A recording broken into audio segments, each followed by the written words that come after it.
Hi all, welcome back to one more mini vlog. నేను ఈ వీడియోలో నా ఈవినింగ్ రొటీన్ చూపిస్తానండి. ఫస్ట్ అయితే అద్భుతకు పాలు వెంకటరెడ్డి కాఫీ ప్రిపేర్ చేసుకున్నాను.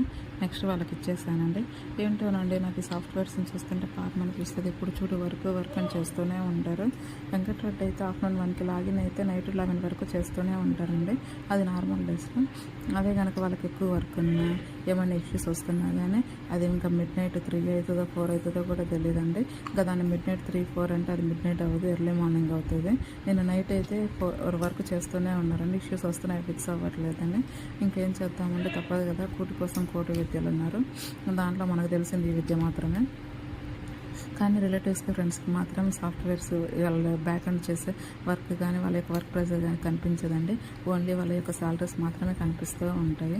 సర్లేండి, అదంతా పక్కన పెట్టేస్తే అసలు ఏంటక్క ఈవినింగ్ రొటీన్ అన్నావు, మళ్ళీ సాఫ్ట్వేర్స్ కష్టాల్స్ గురించి చెప్తున్నావు అనుకుంటున్నారా?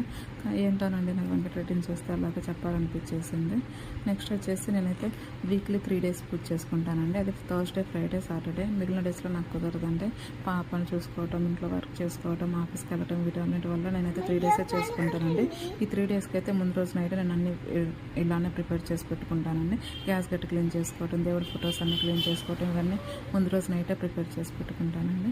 ఇంకా నెక్స్ట్ డే మార్నింగ్ లేవగానే ఇంకా పూజ చేసుకొని హడావిడి లేకుండా ఇంకా ప్రశాంతంగా పూజ చేసుకోవచ్చు.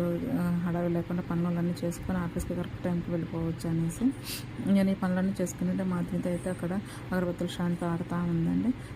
ఇంకా ఓవరాల్గా మొత్తం క్లీన్ చేసుకున్న తర్వాత మా కిచెన్ లుక్ చూపిస్తున్నానండి. మీకు కనుక ఈ వీడియో నచ్చితే ప్లీజ్ సబ్స్క్రైబ్ చేసుకోండి.